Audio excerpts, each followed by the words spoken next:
partie civile.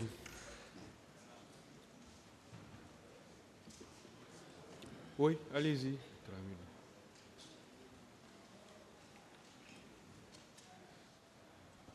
Je vous remercie, Monsieur le Président.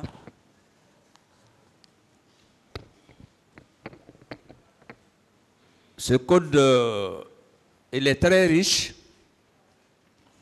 Ce n'est pas le code de 1998, donc ce n'est pas facile de comprendre toutes les dispositions. Je vais faire lecture des dispositions de l'article 442 du Code de procédure pénale.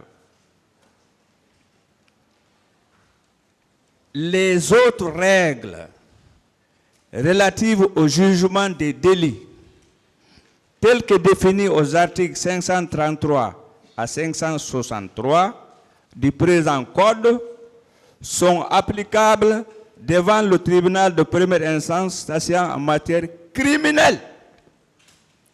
Le statut a été très clair. Il dit de 533 à 563. On peut les appliquer en matière criminelle devant cette juridiction. Alors que les articles 489 et 488 ne sont pas incluses dans ces dispositions des articles 533 et 563. C'est pour vous dire que nous sommes en matière criminelle. Nous ne sommes pas devant le juge d'instruction, ni devant le juge en matière délictuelle. C'est pour dire que nous vous demandons encore en sus des développements qui ont été faits par le parquet, de faire application des dispositions de l'article 442 du Code de procédure pénale. Donc on ne peut appliquer que les articles 533 à 563 en matière criminelle. Je vous remercie, Monsieur le Président. Oui.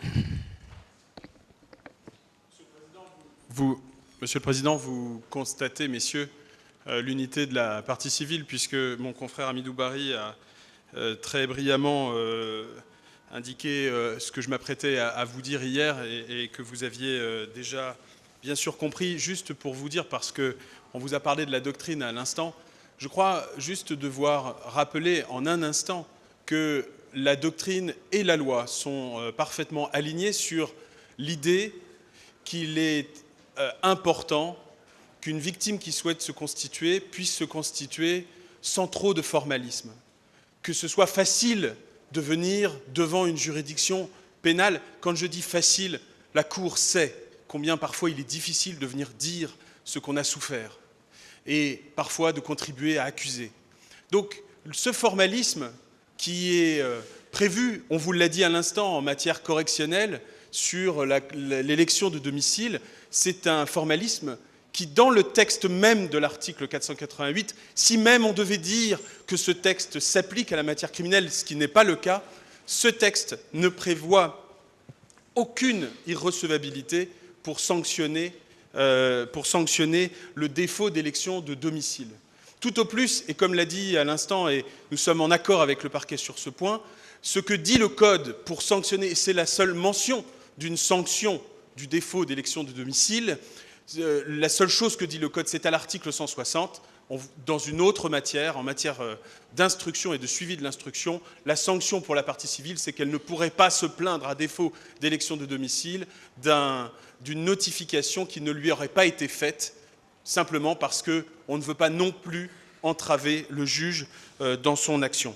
La seule irrecevabilité mentionnée, elle est à l'article suivant, l'article 489, si, et là on comprend bien l'idée, parce que là il y aurait effectivement un grief pour tout le monde à ce qu'une partie civile se constitue après les réquisitions du parquet, à l'article 489, ce serait un manquement au principe du contradictoire, simplement. Cette irrecevabilité, c'est celle qui résulterait d'une tardiveté de la constitution de partie civile qui serait formalisée postérieurement aux réquisitions du parquet. Raison pour laquelle nous vous demandons respectueusement de bien vouloir rejeter les moyens développés par la défense.